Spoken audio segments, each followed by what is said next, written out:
Hello, podcast listeners. Today's episode features Sara Watson Curry, Moorhead City Council member, bike enthusiast, and overall awesome person. Plus, Tucker and I argue about whether or not bikes should be allowed in drive-through lanes at fast food restaurants. We tackle the important stuff on JJ Meets World. Enjoy, and go to patreon.com/JJ Meets World and give us your money. 1, 2, 3, 4. J.J. Gordon, sort of like that Indiana Jones, in that he's always sniffing out his next adventure. Yes, he is! He's always interviewing guests so he can have them on his show and they can talk about pop culture, arts, and leisure. J.J. has his flag unfurled and he likes his french fries curled, and he's fun and then he twirled as he goes to meet the world. He will march into the rain even if his ankle sprained. Take a peek inside his brain. This podcast is called J.J. Meets World. There's a McDonald's on Main Avenue in Fargo, and it's right next to the train tracks. And if you go through the drive-thru and a train's going by, they'll kind of be like, "Could you please wait for a minute until the train goes by?" Now, that McDonald's has been there, I'm going to say, almost my entire life, if not my entire life. Yeah, it's got to be the oldest McDonald's in town. So why have they not figured out a way to combat this? Because they're just losing minutes of their day. I don't know what they could do short of just move the McDonald's. Or here's what I was thinking: put the ordering stuff on the other side. So like there's like a grassy knoll, like a little half loop there.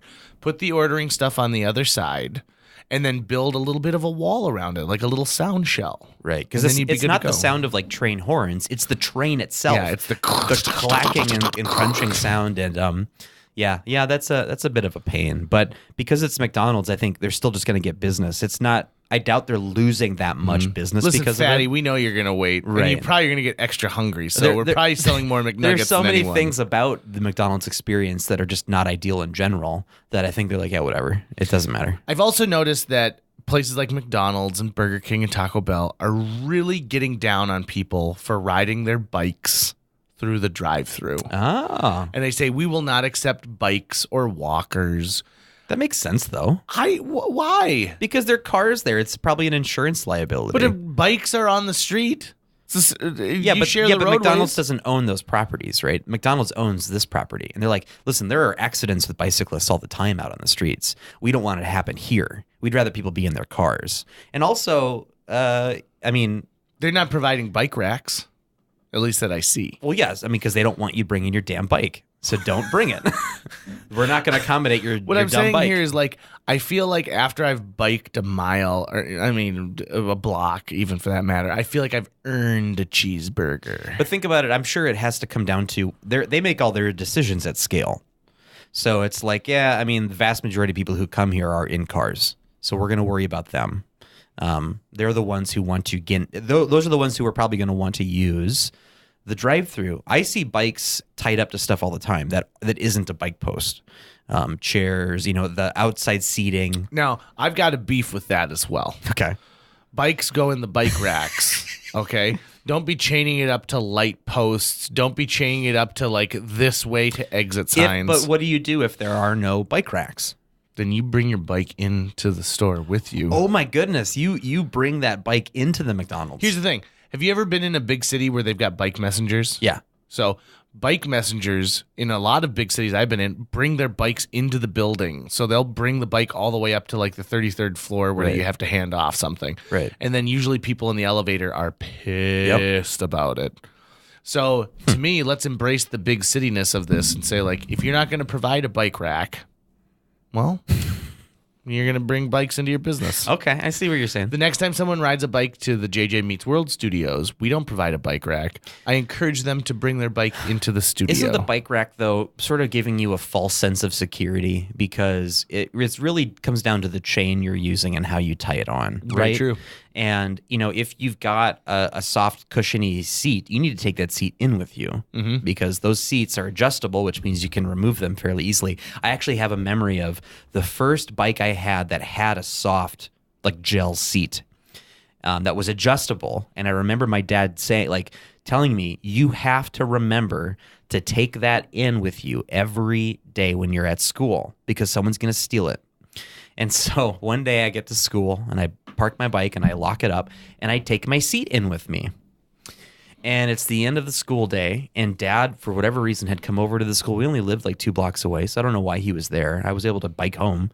And I walk out of the school, and I see my dad standing there, and he's got this bike seat in his hand, which is weird because I have one in mine. I've brought my bike seat in with me. Well, this other kid named Andy had the exact same bike as I did. Oh, no. And Dad took his seat and was like waiting outside with it. And Andy is like talking to the office going, someone stole my bike seat. Oh. So my dad had to apologize. But then later that year, the last day of school, I rode my bike to school, locked it up, and then forgot I rode my bike. I was so excited to be done with school, I just ran home. I was a block or two away.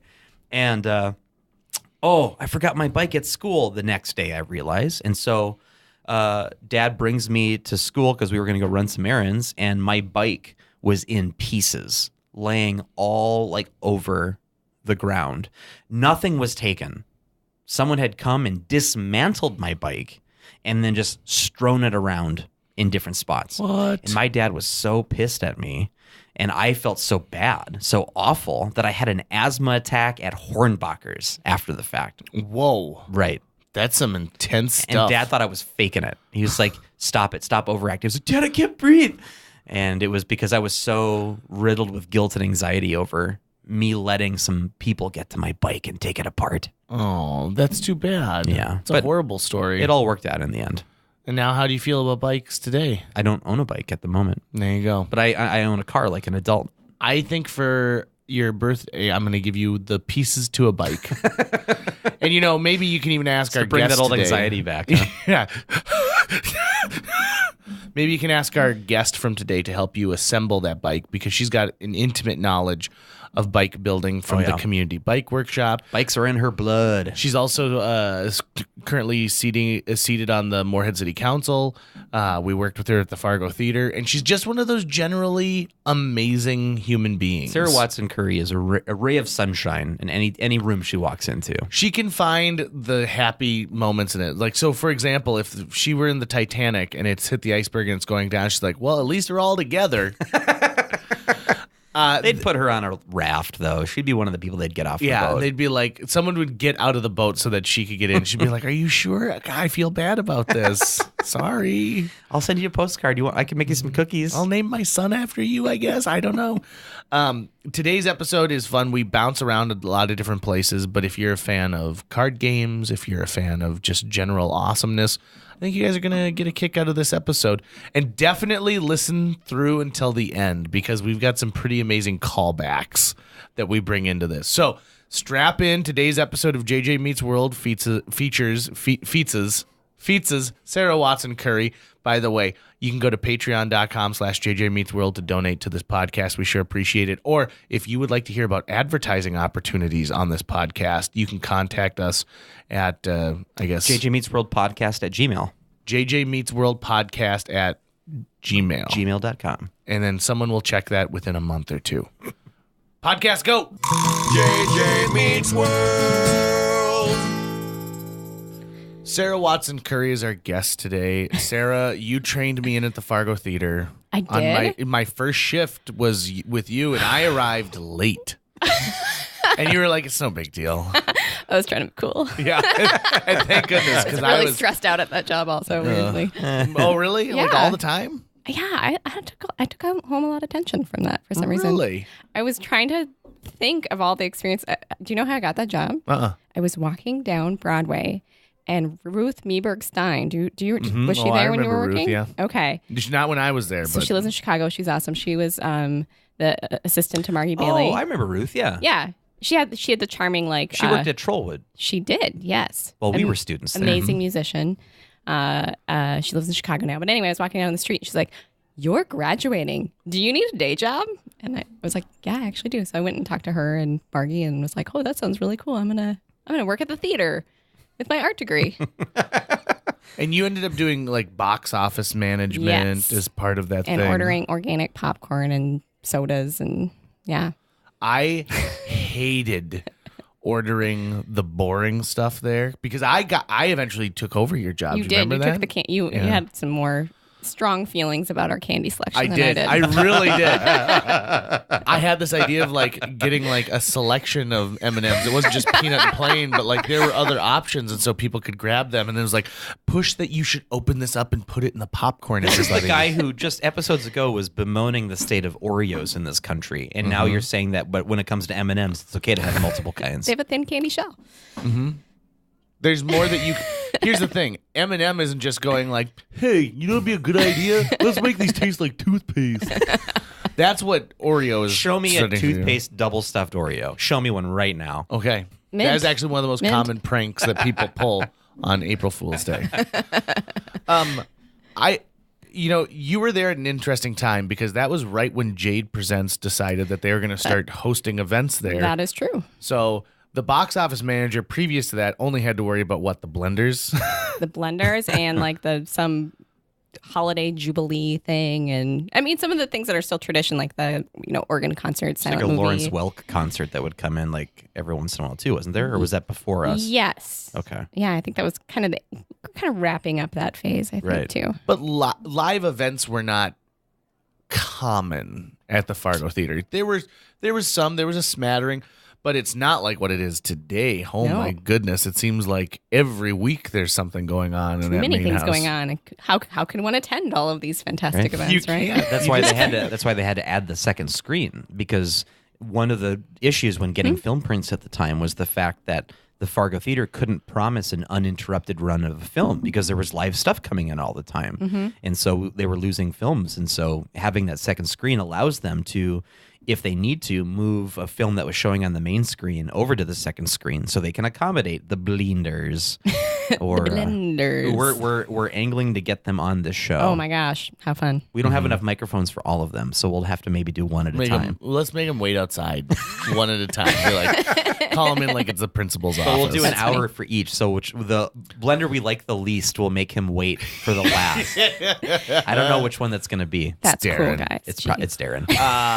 It's not Tim. Tim's my favorite. So when I transitioned into Sarah's job, it was right before Blender's tickets went on sale, and you warned me. You're like, this is gonna be the worst because people feel entitled to the Blenders. People in this It's town. a tradition, and It they're is. mad that the tickets been on sale for what, like 3 months, and so it would be like days before the. How can I not get a ticket? I mean, Right. there's like 800 seats, but still, Because they're a big deal, guys. They are. They are, and everyone has a connection to them in some way. I have and a connection to them. Yeah, you Yeah, do. yeah. What is it? They so I grew up in New Rockford, North Dakota, and some of I them are didn't know that. Yes, I was there until first grade, and so they like sang in my parents' friend's backyard or something.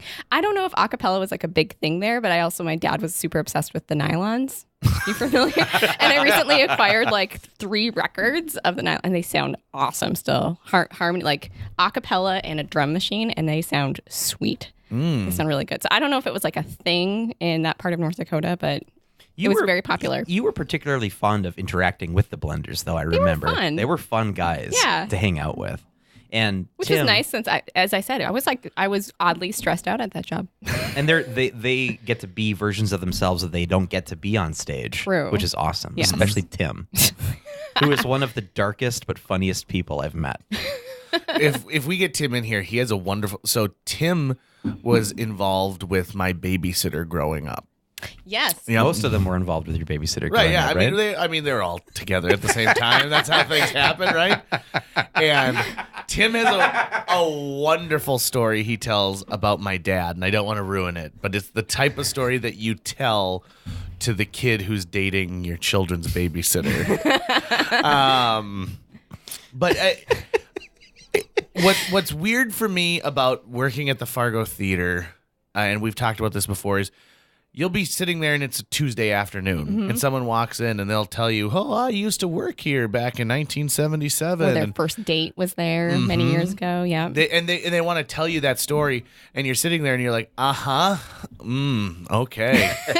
And one of our previous guests, Dave Ranow, was back in town, and he of course worked at the Fargo Theater. Yes. And he did that same thing to some poor employee.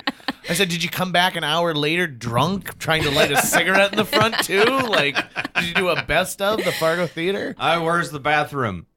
You're like, it's Do you have only a ticket, sir? Yeah. Where's the bathroom? I'm gonna break the glass on the handicapped bathroom. We've said this before. The Fargo Theater has both the best and the worst public restroom True. in town. The worst being the one right next to the lobby. Yes. The best one being the men's room up on the second floor. I All was the not way aware back. that the All the way men's is back to best. like the major stall. There's one big stall with the frosted glass window next to it that lets in the perfect amount of light.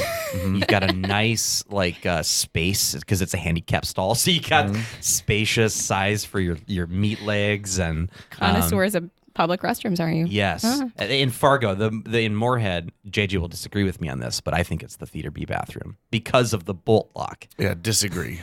So, Disagree so wholeheartedly. during rehearsals for Santa Land, one time we're like between scenes, she's like, I'm gonna use the bathroom. I'm like, okay. So me and Leah, our stage manager, and Monica, the assistant director, we're out there just chatting, and we don't realize that 15 minutes has gone by.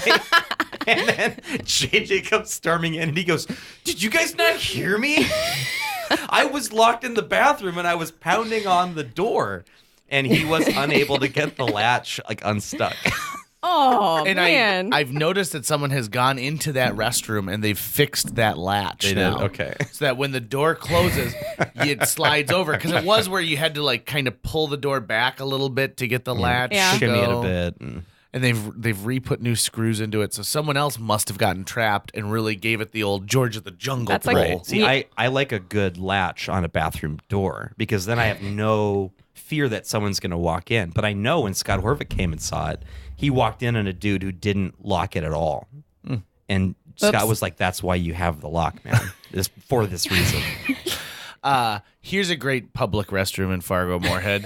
The Holiday Inn on 13th Avenue recently redid their banquet area, and they redid the bathrooms, and they've got a very unique fact in that the stall door goes all the way down. Ooh, those are Wow. awesome. Those Yeah. are awesome. So you're in your own private cubicle when you're in there, and they've got multiple hooks. So in women's rooms, I understand that hooks are very common in the yeah, stalls. you hang if you're a purse person, Right. Or Do you your know coat. they are not necessarily common in men's rooms? Well, we have a cold weather too. I mean, you got Right. layers. You gotta get comfortable. If you're ever in Philadelphia and you want a good public restroom, go to the Sugar House Casino. Those restrooms, they've got 2 people constantly cleaning them. So they're just always clean.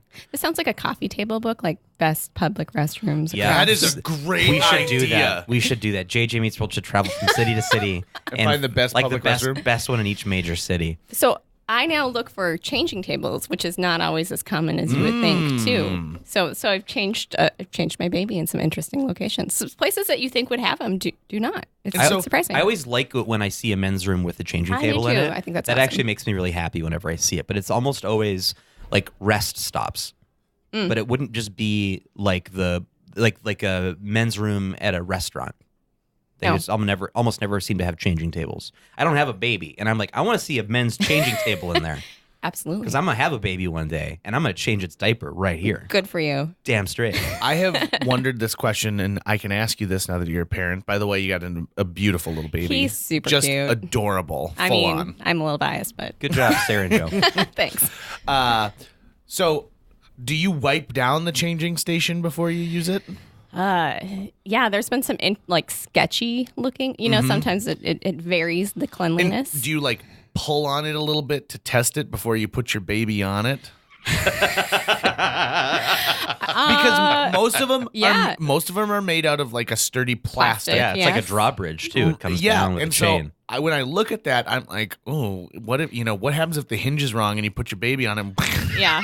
It comes down. My mom also was like, there was some scare that people were wiping drugs on things and you could get a contact high or something. So she was like, please Who wipe would them. waste drugs on babies? I don't know. It's just random fear. No, I have a little wrap thing. Yeah. Or a little changing cloth or cover, Oh. so it's kind of got everything in one spot, your wipes and your diapers and creams and stuff. And so there's a barrier between So the that public. she's worried that someone rubbed fentanyl or whatever what's that Yeah, drug that yeah, everyone's the elephant drug, ODing yes. on when you come into contact I with think, it. yeah. I was like, That's a crazy drug too, because there are stories of cops, Yes. just being in the room and getting sick from it. Yes. not being proper. Anyway, Don't put that on your baby's changing station. I'm gonna start tugging on him a little bit now. I think though. Honestly. I would. But I think I mean, you JJ might has want just to crawl up implanted there a fresh yourself anxiety. just to see. yeah. Get Joe up there. So, Jump up and down, Joe. would you like to know an interesting fact about Halloween? I know we're not Yeah. close to Halloween, but someone may I be listening am to this. thinking about our Halloween costumes for next year. So, Oh, yes. really? Okay. And if I say them out loud, then I'll actually remember because I normally forget. Okay, like, I say have it. great And idea. it'll be recorded forever on Say this it out loud. podcast. You guys Yeah, listen well, to the podcast. so favorite book I like reading is Dr. Seuss's ABC book, Mm-hmm. which is a good one. And classic. F is a 4 fluffy feathers on a feather feff. So I think I will be the feather feff. My son's nickname from my brother is JJ randomly because we left the hospital without naming him, and he's like, I'm just calling him JJ actually. So It's a J good- is it's a like very strong name. Jerry Jonathan's Jam is 2 J names I can't remember it. Jam and Jelly or something. So it's like a bear with a onesie. This is JJ, and then he's gonna have to hold a jam jar. And then do you remember what Z is? No, I It's don't. got to be zebras something, right? A zizzers, zezzers, zus, as you can plainly see. Oh. I So really that's Joe. love this costume idea. Yeah, I you know, really love there's this like thing costume 1 and idea. thing 2 and cat, you know, but like obscure. That's a deep cut. Mm-hmm. Yeah. And I appreciate that. So and the I- creativity is going to have to take to I make gotta it. get started on it now. Yeah, you'll have to start really working on it. Yeah. But I you love were- that. Yeah, what was your Halloween anyway, what I idea? was gonna Sorry, I say didn't is- mean to steal your thunder. So, You're how, the guest here, Sarah. how many years as children were you told do not accept unwrapped candy? Oh, yeah. Check for pinholes on stuff. There's only one documented case in the entire United States of someone messing with candy to hurt a child. And it was a father who actually poisoned his own son's candy after he came home. That's a little messed up. It is. So that So disregard all that advice. it's a giant myth. Unless that advice has been what has kept kids from getting poisoned. I mean, that's possible, but the thing is like there's no documented evidence of kids like finding a razor blade in Right. in their Snickers bar or whatever it is. It's just something that some overly cautious parent said at one point. Now, that being said, children do not accept candy from strangers. strangers? I know popcorn balls look delicious, but Unless it's like you Reese's know them, peanut butter cup, because those are awesome. Always take those. yeah, don't take a homemade peanut butter cup though. No. People have not mastered Unless what Mikey the Reese's Sunrum family makes it, did. because Mikey Sunrum actually knows how to do it pretty Oh, awesome. Sounds good. He's never offered me a peanut butter cup. Dude, Mikey Sunrum knows. Oh, you know what? I'm going to get off on a tangent that we don't even want to go into right now. But trust me, we're going to bring Mikey back in here, and he's going to make some desserts for us, and then we're just going to talk about how amazing they are. Oh my God, I love it. Yeah. So, What's your dessert game like, Sarah? My dessert. I actually I used to love baking. I have not done that in a while. And I had a friend who's got an epic kitchen, 2 standing mixers, and she had a ton of butter. And so we baked a bunch last weekend, actually. So we just Just like had we're a like bunch in, of butter? We're just like in cookie prepping zone. But then I found out kind of why I don't bake is because I took home like the one cookie I was craving, and I've just been like kind of how Garfield eats lasagna, just sort of like tossing them back. And so that's why I can't bake, or I have to give them to people. Oh, Mondays. These ones are too good. Yeah, Monday. Ugh. did you ever get involved with a conversation with someone that you meet and then they realize like 5 minutes in the conversation that you're not the Sara Watson that they were thinking of? They were thinking of like Sara Watson from Rustica. Yes. We have an agreement. So there was a long time. So I'm Sara Watson Curry. I added a name. There was a million Sarahs. So when I got married, I was like, I'm always Sara Watson. I was one of like 14 million Sarahs. So anyway, but so Sara Watson and her husband Eric Watson own Mosaic Cooking or Mosaic Foods and a number of restaurants. So we finally met once, and then we were like, so let's just like not besmirch the Sara Watson name.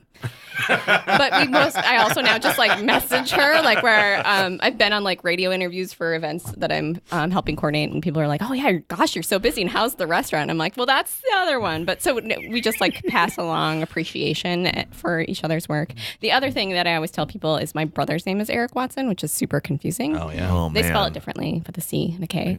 But yeah, so that was weird when I first moved to town and I was looking up an uncle's number and saw Sarah and Eric Watson. I was like, ugh. Well, Sarah Watson Curry rolls off the tongue really nice. Like, I've been told it's like a public radio name. I so- like It I, is. I like saying it. I like saying the whole thing. Like Sarah Watson Curry, what's up? Yes, hey, what's versus up? like baggies. Like some people have a name where it's just like this short and sweet, but other people have a longer name that you kind of always want to say the whole full name, yeah. Sarah Watson Curry is one that I love to say. Well, thank you very much. Yeah.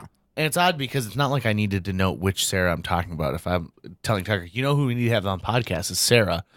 It's not like he's like, Which one? Which one? Right. Which of the many Sarahs? Like, Right. He knows it's you. There's a lot of talented Sarahs out there too. There So are a lot. Is there a club yet? I don't think so. Well, that's a missed opportunity. Yeah, I suppose. We'll get on that. Let's talk about this. Let's talk about public service. Hey, yeah. So, very excited when I found out that you wanted to throw your hat into the ring. I did. In Moorhead. It was such an adventure. And then you had you been thinking about it for a while before you ran? Why is that so funny? Oh, I have a long history with Moorhead City Council. That's why. Oh, God, that's funny. I'm sorry. I didn't mean to Those children derail. who see with their eyes.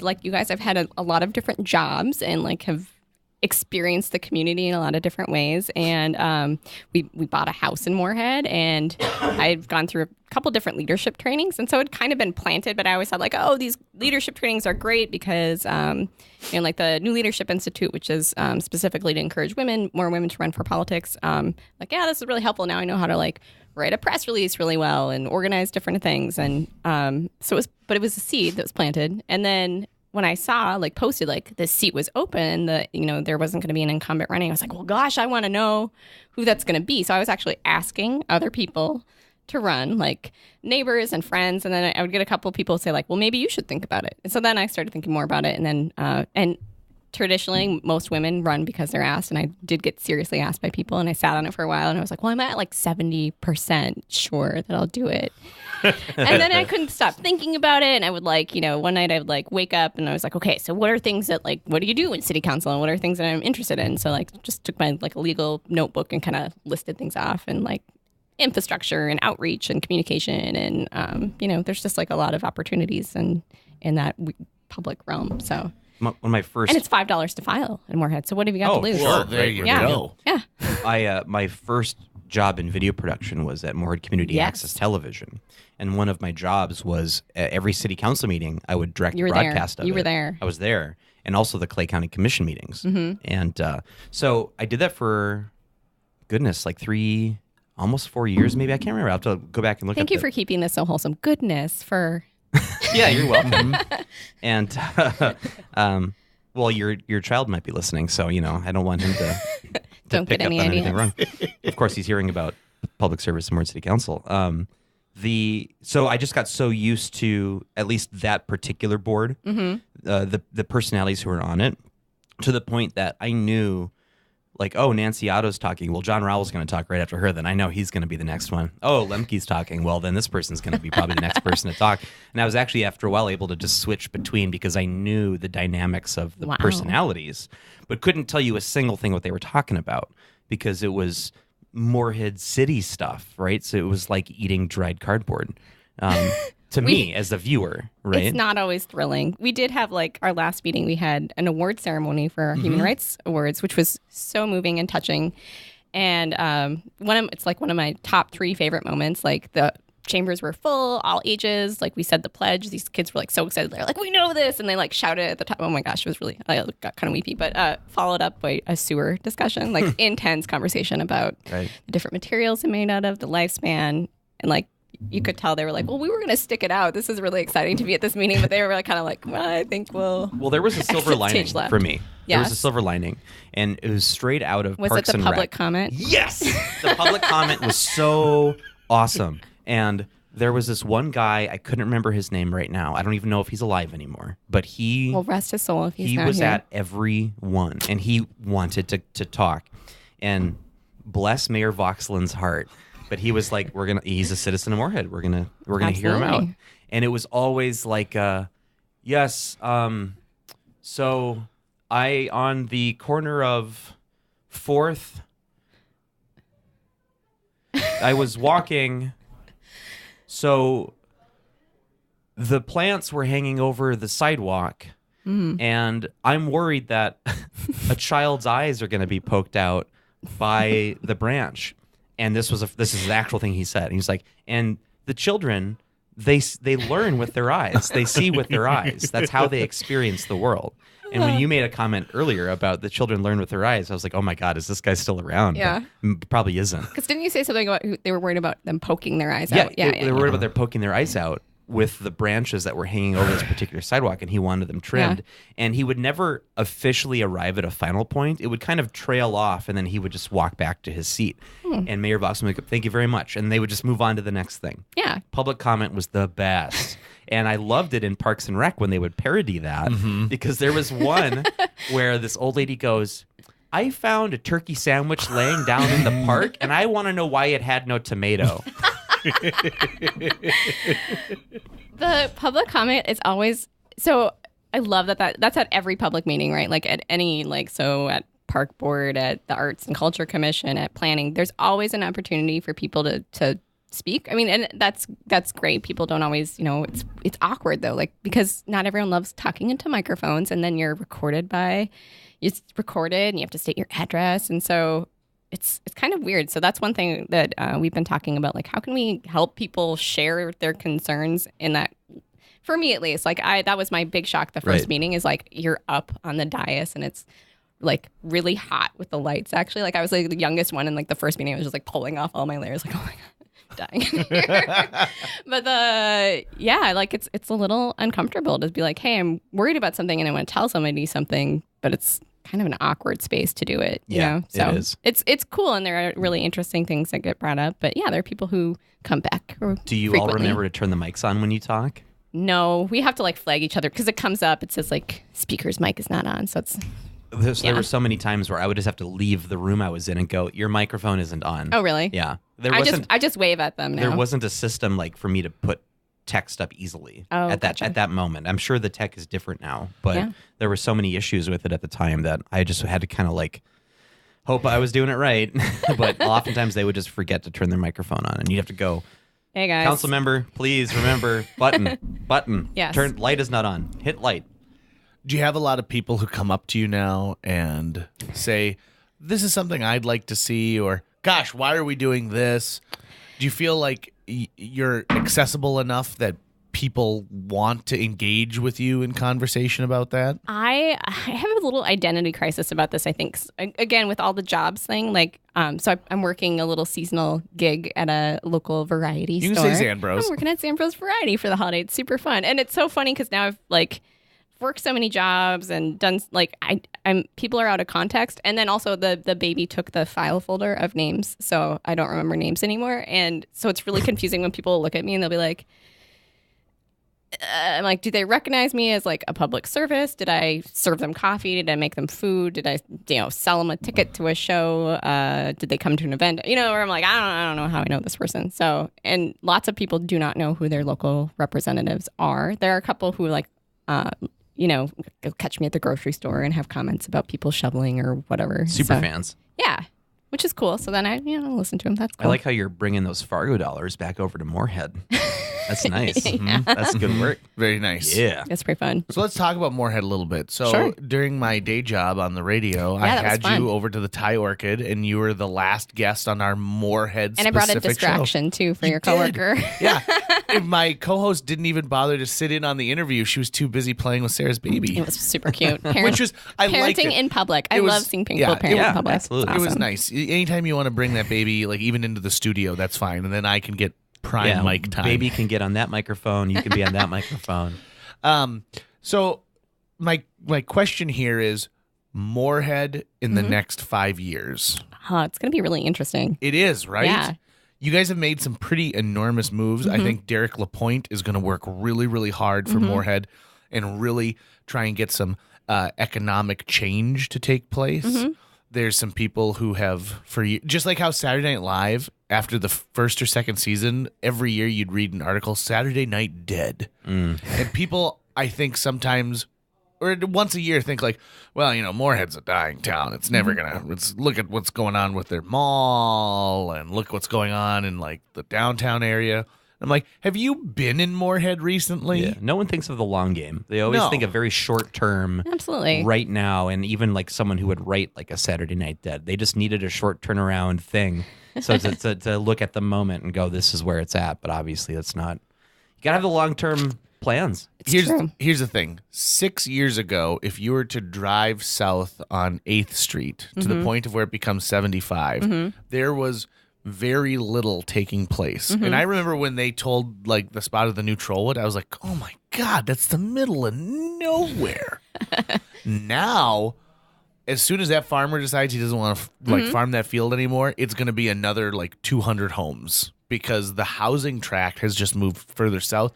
Hornbachers, I feel like, is a great company who said, nope, Azul, we're going to move into that neighborhood and we're going to make it a big thing for us. I really like that South Moorhead Hornbachers a lot. And have you been to the new, they recently redid the Hornbachers on Main, and it's wonderful. Yeah.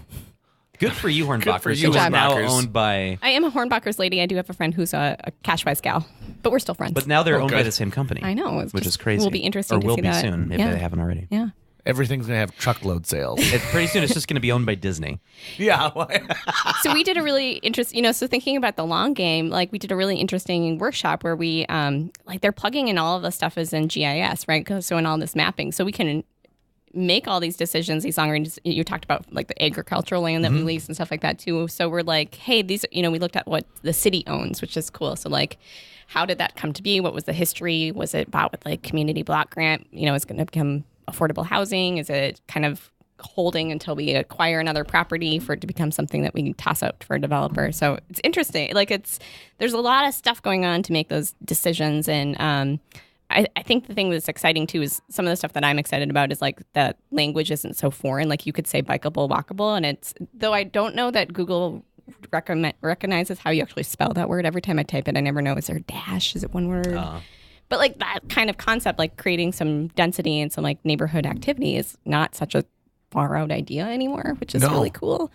And I think they're just like understanding like there's a history. That was the other thing. I mean, there's like a lot of emotions. Like go back to public comment. Like when people get there, they're like fraught with emotion, and so it's really hard to actually identify what the issue is. But there was a lot of that when I came in too, where it's maybe strained relations with the business community or the council versus the city staff. And I was like, well, I don't have that history and I don't why that wouldn't serve me well anyway. So I think there have been a lot of bridges anyway, and just really great positive relationships and saying like, hey, let's work together to make things happen. So we're thinking more strategically, so we're not bouncing back and forth as, elected officials change and come in. So How do you think about it where, you're a representative of the city of Moorhead. Sure. But the community is larger than Moorhead. We've got 4 towns right next to each other: Dilworth, Moorhead, Fargo, West Fargo. And if you were, an alien flying over, you wouldn't see the borders. You would see one big city, right? So true. You would see one big I feel community. like I lived in that way for many. I mean, I lived on both sides of the river. So I mean,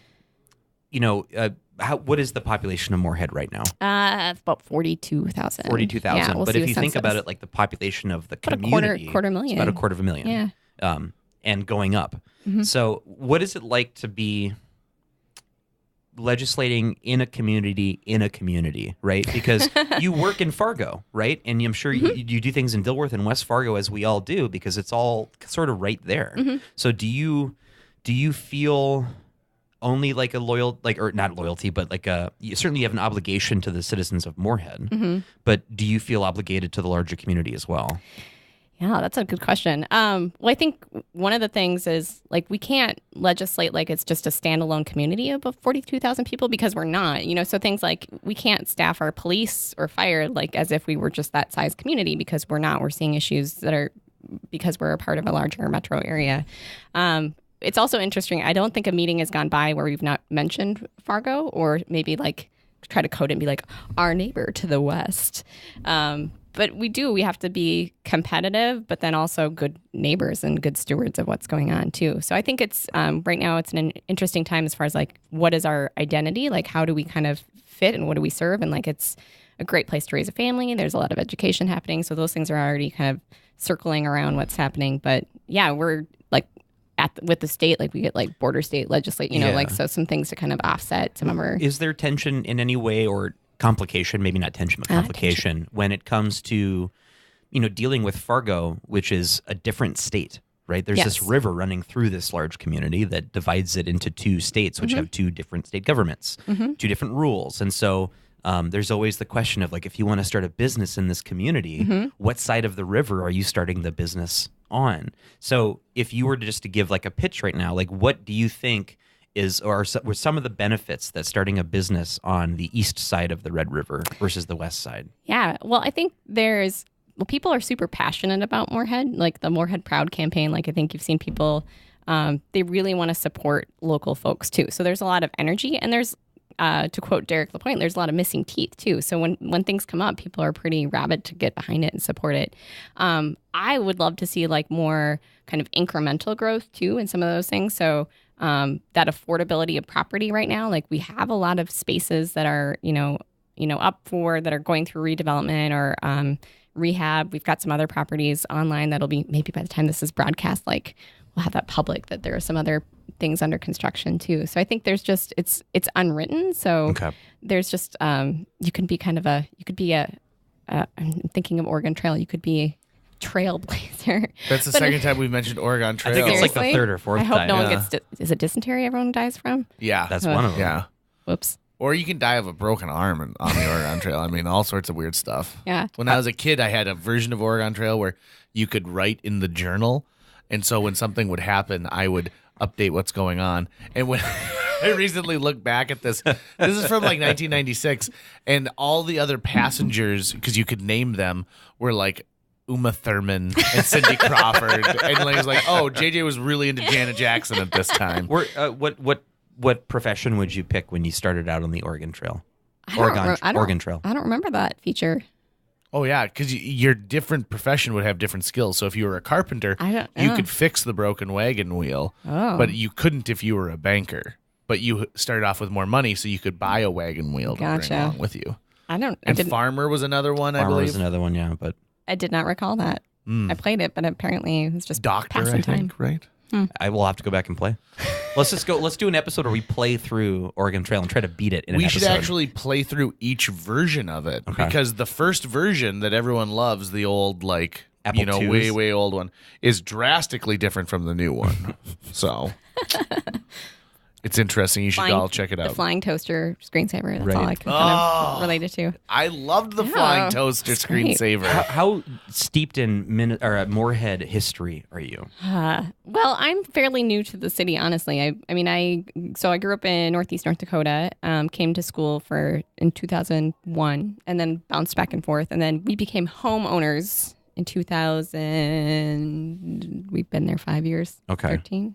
So I'm not going to give the whole story because it's really a Greg Carlson interest. Yes. And he's working on making a documentary at some point. I'm helping him make. At some point it'll happen, called Shem Shot Shumway. And in Moorhead, the rural juror. Yeah, absolutely. But I believe the story goes that I think it's roughly where the Moorhead Center Mall is now. That there was like a old saloon or something there, and there was a gunfight where a guy named Shem shot someone named Shumway and killed him. No way. And I think they were both like traveling gamblers or something like that. But Shumway got shot, and then this guy who was delivering, it might have been the bar owner or someone, I can't remember, but someone who was like getting these big casks of liquor got killed as well. So the owner of the liquor couldn't take it, and they just had this liquor sitting there.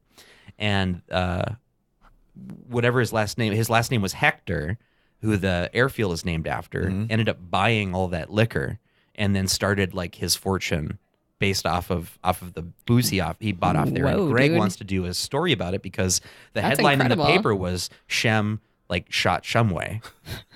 And Interesting. he's got video of like the gun that was used, and That's crazy. I think Shem he got off the hook for it. I don't think he was charged with murder. And then I know our neighbors, there's like the seedy history, right? Of like you could drink on one side, you could get married or divorce quickly on one. Our neighbors thought that they had a person of interest shot in their garage, but sadly they live right along the river, so it was a house that was part of the flood buyouts. Oh, got it. But they were like, we looked in the garage and there was like this nick in the wood, and so they had like Marcus Kruger from the Historical Center come over and be like, I think it was over here. Dang. Everyone wants to be the site of a murder. Is that true? I don't know. I don't think that's Like a charming, to true. Only if it's got a good headline. Like That's true. I like watching true crime, but I don't want to live at a true crime house. I believe, if my memory serves, in Moorhead, the Minnesota side of the river, you do not need to disclose if a person was murdered in a house. But on the North Dakota side, you do. So, for example, let's say your family is attacked by an axe murderer, and you're the brother-in-law, and now you got to sell their house, and you're like, well, God, what am I gonna do? Like, everyone's gonna want to know that this is a murder house. Yeah. Be like, there was water in the basement in '96 and nothing else. Don't Definitely worry. not a murder house. And the only reason I bring that up is I was talking with some ghost hunters a few months ago. Really? And they said in states where you don't have to disclose stuff like that, it'll just kind of disappear into the ether, like these stories.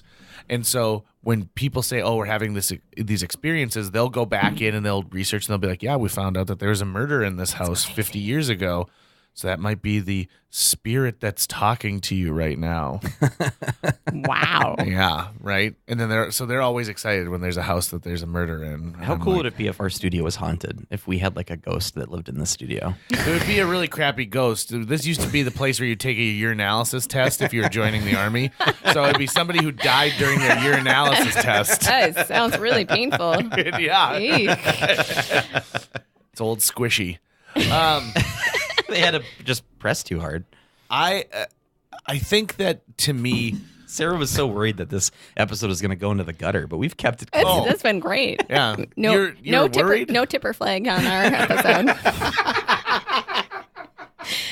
A friend just pointed that out, that we were listening to when I was closing last night at the store. We were listening to an album, and it was the not safe for work version, and it had the parental guide, and he's like, remember, it's the tipper flag.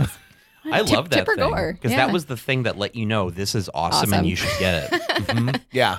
See, I was like listening to oldies. I was out of it. I didn't know. I'm always excited when I feel like one of our episodes is not safe for work enough that I should put that on there. I just like looking at it. It's just like so cool. It's odd though. Our podcast is labeled like on iTunes as like explicit content. You have to, like, if you have one episode that's explicit, iTunes wants them all to be labeled that way. But not this one. It's very wholesome. This is very wholesome. Even though it will be labeled explicit. Speaking of wholesome and oldie things, here's another thing that makes you seem like an old person, Sarah.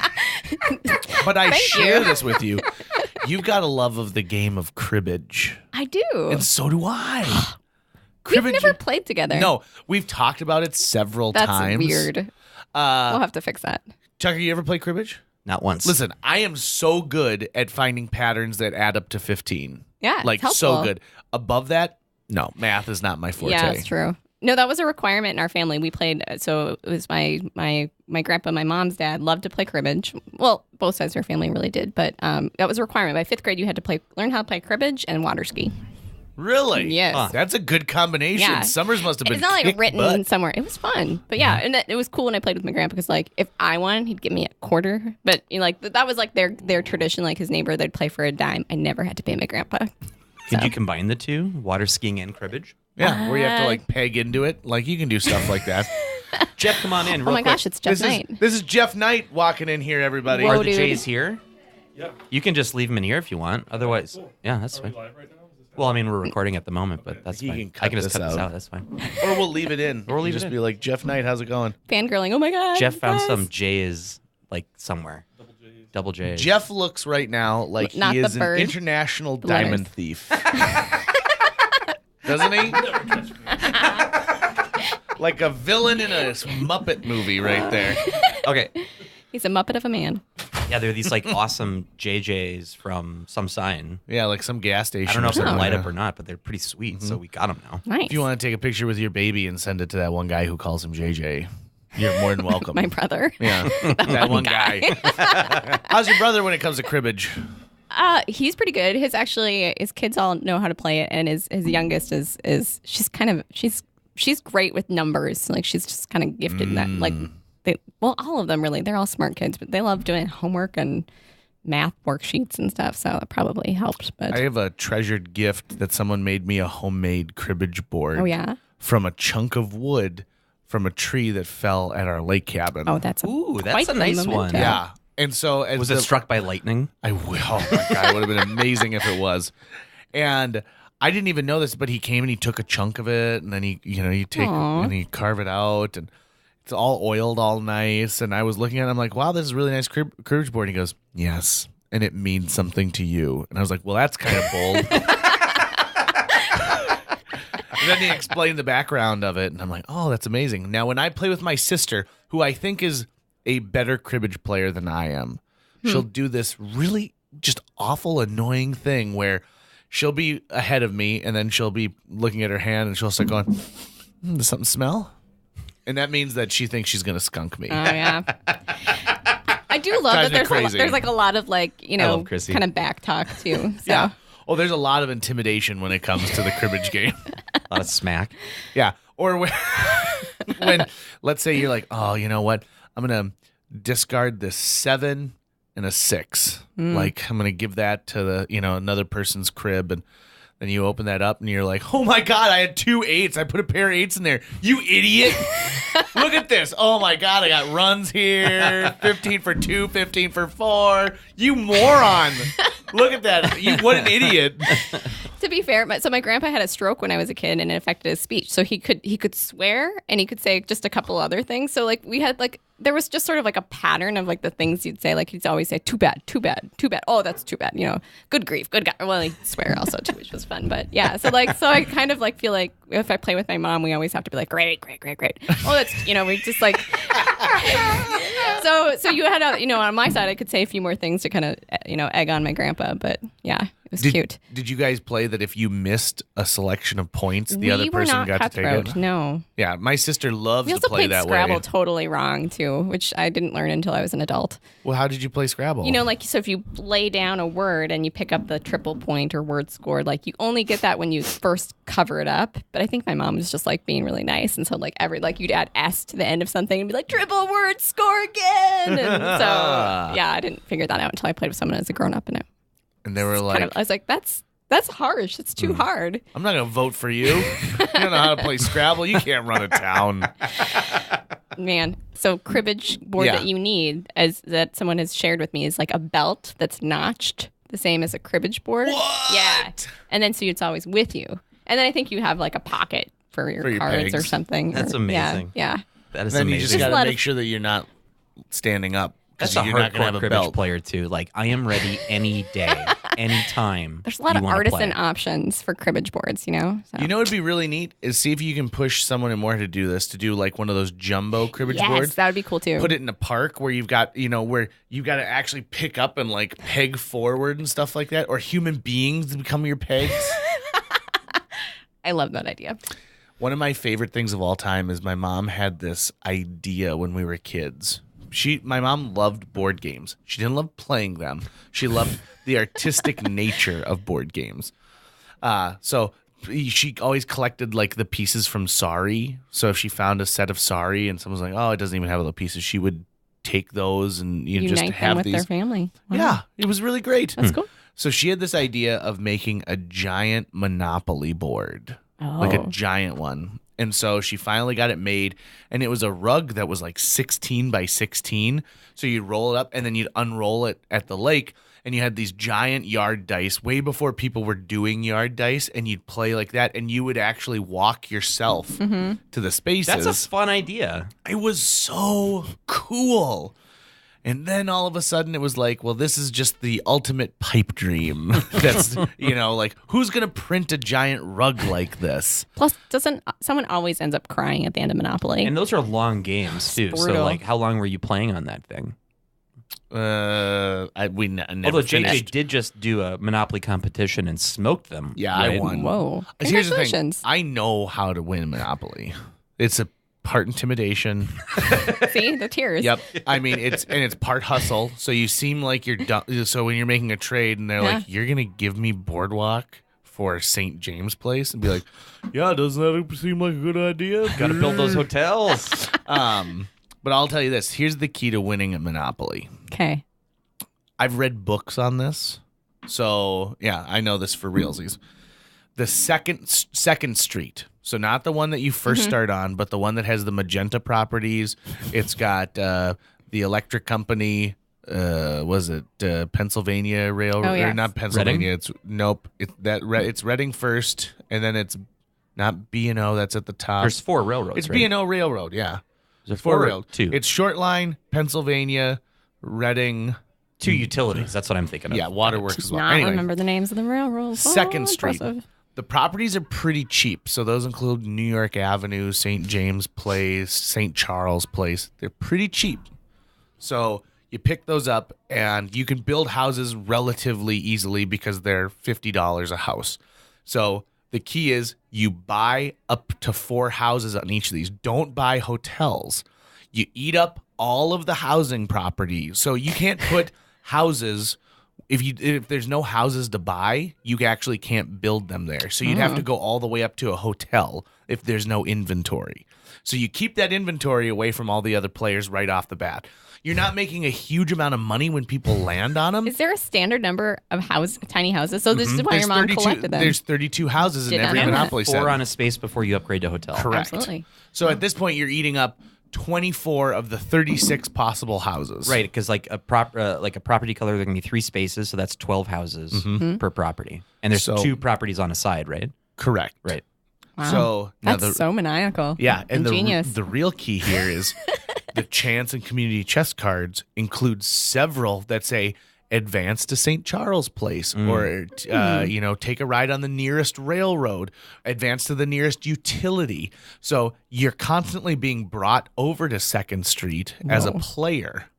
So I fear this episode won't be aired now because this secret will be out. Oh, this will be aired. Yeah. Trust me.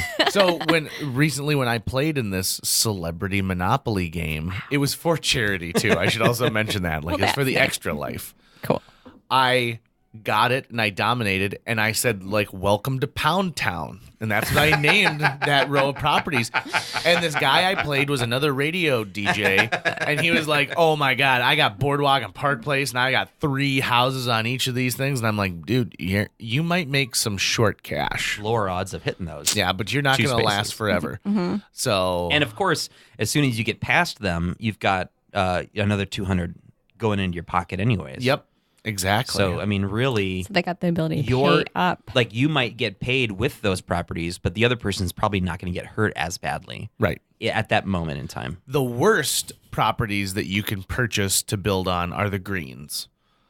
So the greens cost the most property-wise to get a monopoly. And on top of that, it's insane how much money you have to put into the houses They're if next you're to going to build. Boardwalk and Park Place. if Yeah, I remember. Correct. Yep, and that last. Gotcha. So that's North Carolina, Pacific, and Oh Pennsylvania. my gosh. Well, There's- a lot of people though try to go. I mean, I definitely have tried the strategy where you just try to get at either side of go.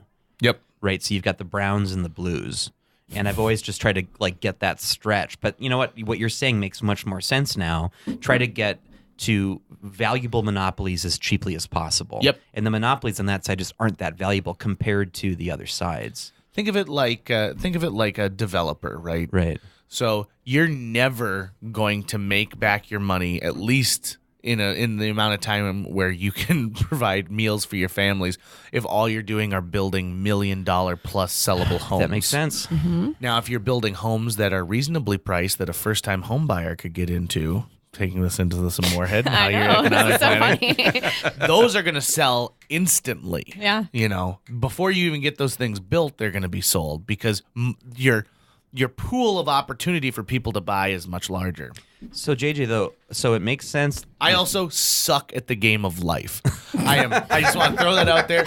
Monopoly I've got, but life I am just the worst. But it's got the fun spinny thing. Yeah, so that I is know. nice. So to go back to the giant games, I did have a friend, and I don't know where it is now, but a friend from the bike workshop, Steve Heckman, who's likes to make all sorts of cool things, made a giant version of Settlers of Catan. What? Yeah, and so the pieces, each hexagon piece was the size of a big tile. But it's a pain in the butt to actually get it somewhere to play. I mean, you need a large physical area. So we only played it a couple times because you'd have access to a garage that was cleaned out or something. But yeah, it's super heavy. But that was really I fun. want I've to never play played that so game. bad. I've always wanted to though. It's a great one. Yeah, I've just never played it. Award winning, I believe. Are you a Parks and Rec fan Yeah, as I was well? gonna say another Yeah. Parks and Rec. So I'm surprised they have not made a Cones of Dunshire Oh my game. gosh. I know. you make that game? It would be. It's so intricate. That's right. The lowly farmer The architect.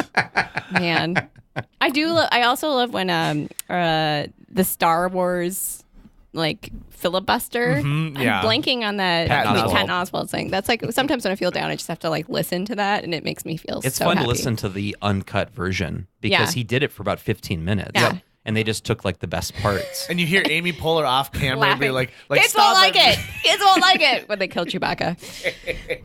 He'll be we'll tease that at the end. There'll be that. So don't feel bad about Chewie. That's one of those shows that when you're watching it, you can tell how much fun they're having while they're making it. You can tell like the love that they feel for each other and how much that they're putting into it. Like every episode, it just showed through. That I return to that show constantly because it's a feel good show.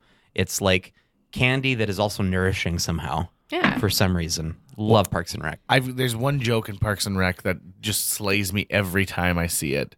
And it's that cult group who thinks that the world is going to end, and so they rent out the park. There's the joke that they are having to Ron is like, well, will you take a check? And he's like, that would be just fine. That's good stuff. That is good. We haven't even talked about bikes yet. That's another super passion of yours. Yeah, I haven't ridden a bike. Had a baby, like stopped riding a bike, and like I've ridden a couple winters and was pregnant last winter and didn't. And then babies are too small, like throw in a cart or something. So I've personally only ridden a bike a handful of times, but he's gonna be big enough in the spring, so I can put him in a trailer and like carry him, which is exciting. So I was stopped over at Great Northern and was talking to him. I'm like, God, I'm going to be so out of shape. They're like, oh, you'll be in really good shape after just a few rides. You should never complain about like how out of shape you are in front of JJ and I. Yeah. Ever. Did you see? I took off my sweater. I kind of have You got some like, guns Yeah, you got right some now. muscles. Yeah, I'm very intimidated. man, because I'm lugging around this like 18-pound baby all the time now. Thinking It's about kinda hiring weird. Sarah as like the bouncer for this studio. They're very pale though, so sorry if I'm blinding you. You fit in so well. Thank goodness the What's up JJ here? light is not on, or Yeah. you guys would. I'm white on paper. Like it's just don't worry about it. I'm practically clear. Yeah. Indoor kids. But you're a big part of the bike renaissance Hey, in Fargo whoa. Moorhead. Oh yeah. Thank you. Yeah, bikes they're a really interesting tool. So my partner Joe and I were one of the founding members with a group of friends of the community bike workshop, which unfortunately no longer exists. But we do have the filing cabinet and a lot of the tools and stuff in our basement. So if anyone, reach out to me if it's an idea that you're interested in uplifting. But that was a really I also kind of tease it as like the gateway drug to public service, right? Is that we helped people rehab their bikes or earn a bike, and that was really cool. And so it was fun. And then I got to participate in when the bike share program launched. That was one of the jobs that I had too. And Did you ever meet or talk with Keith Schoon? He's that gentleman in West Fargo who got known for having Keith's so many Garage. bikes. I never did meet him, but He's an amazing guy. That's awesome. See, it's cool. Like that idea is like it exists in so many forms, like whether it's one person or a different organization. And so that was what was kind of cool about the workshop. It wasn't a new idea. Like there are, hundreds of these kind of, DIY shops across the country. So it was kind of neat to reach out and get to know that community. But yeah, no, I love that. I don't know if he's still doing that too. He is. That's awesome. So he's old, and so it's tough for him to do this. But Yeah. his background is interesting because he actually went and was trained by the Schwinn company on how to fix all of their bikes. We got to That's get cool. him in here. It's tough. He is we'd have to go to him, I think. Okay. At this point, but He's got like an iron lung or something.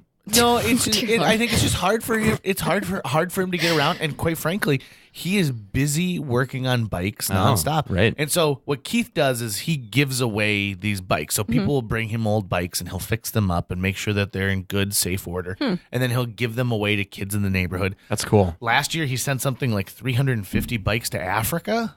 Oh, cool. So that they could like have bikes, and he loves it. He loves watching people get on a bike and ride it around. And he says sometimes people will come and they'll get a bike and they'll say like, "Well, we only have like $5," and he's like, "Well, you can give whatever you want towards this thing." And he's an amazing guy. I recently Amazing guy. discovered the home video of me learning how to ride a bike for the That's first time adorable. with my dad running behind me. and he had his hand on the seat of the bike, and then he'd go, all right, you go. It's just you now. It's just you now. And then I would boom. Go, Tucker. But I remember very vividly the feeling of riding it down the sidewalk without falling over, and being like, I'm free. I can do it. I can take myself anywhere now. And I just remember it was awesome. It felt so good to be able to like ride around the block on my bicycle, and I didn't fall over, Dad. That's right. And I know how to do it, and I could start and stop without his help. But yeah, it's a precious little video. Is little Tucker falling over constantly.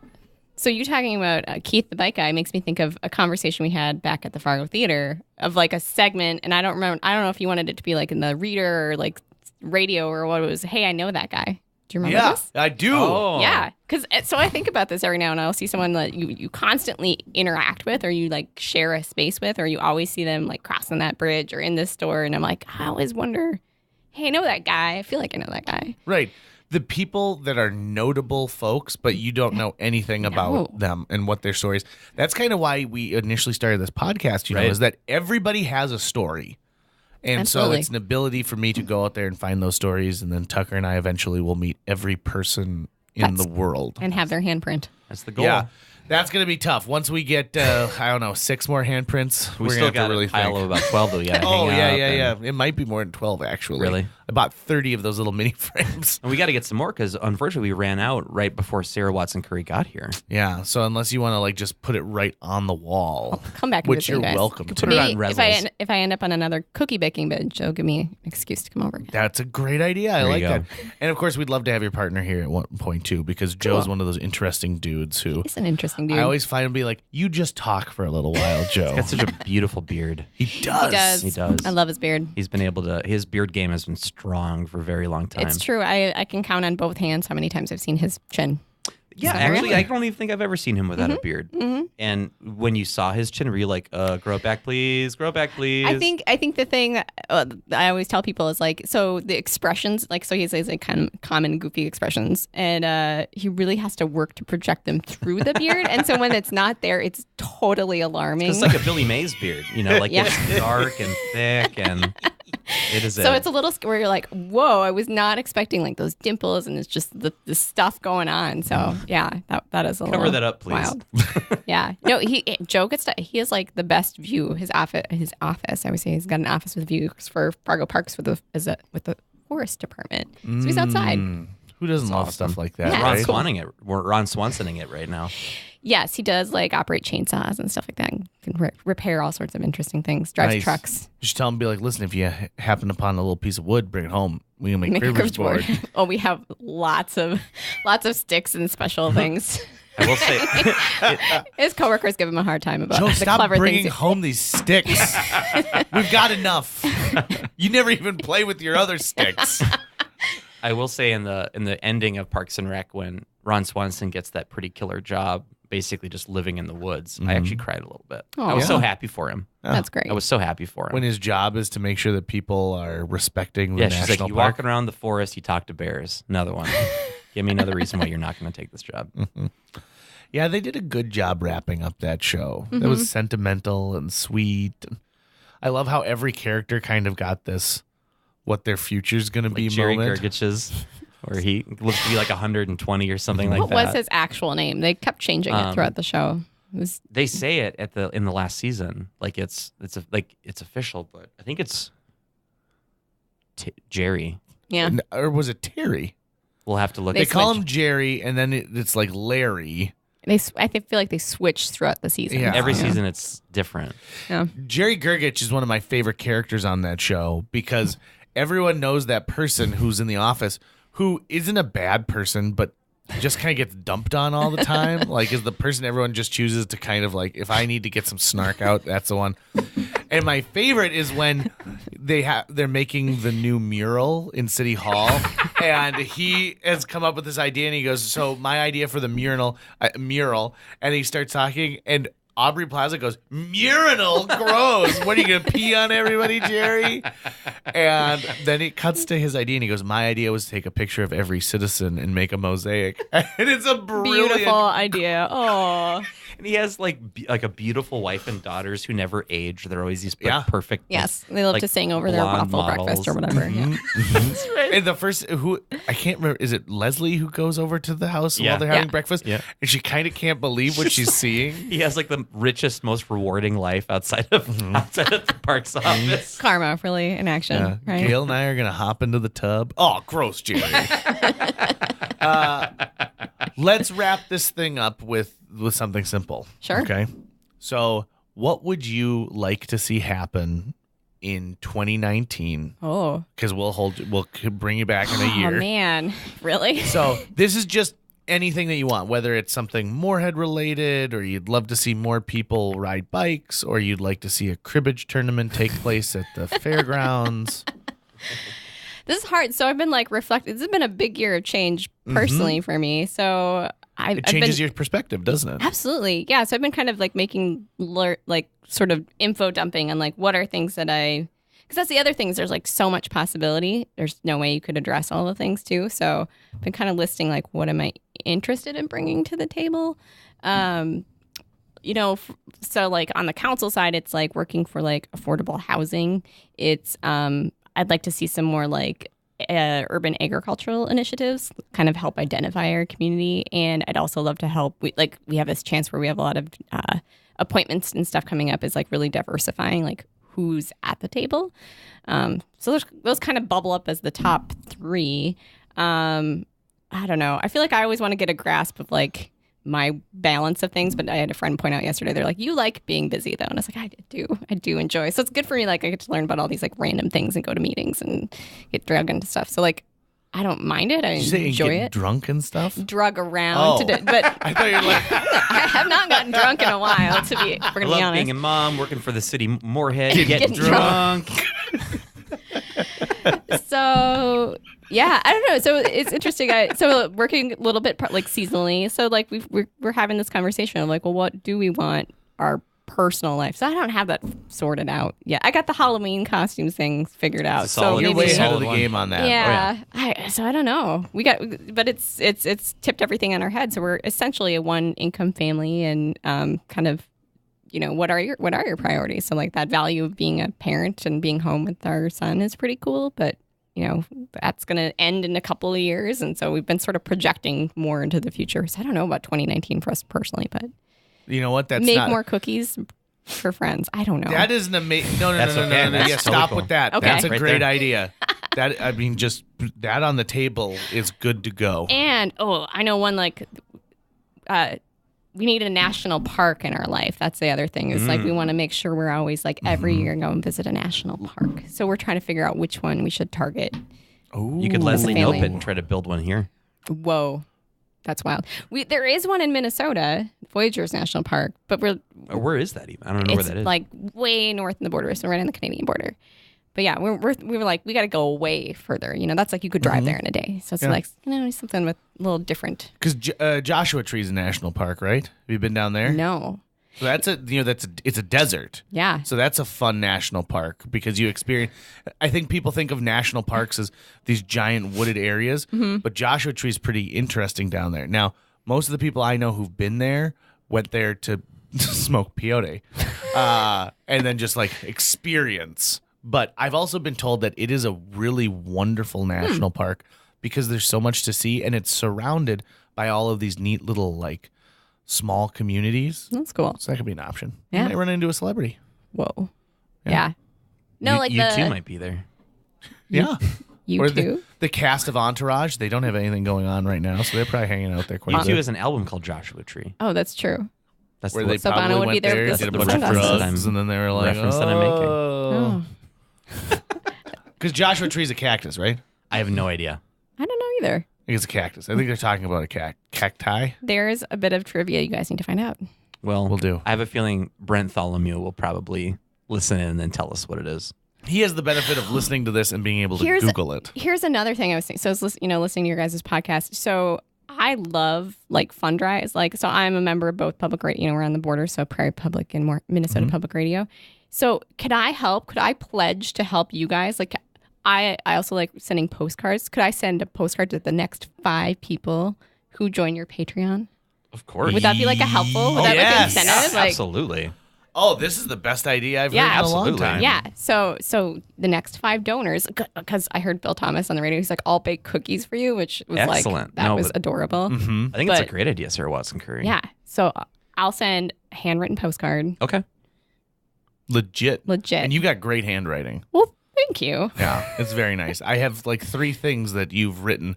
One of them was a note at the Fargo Theatre. Don't be late again. Actually, it was literally a warning. It was Oh my God. it was I'm sorry. do not, like in caps, leave without checking the oil.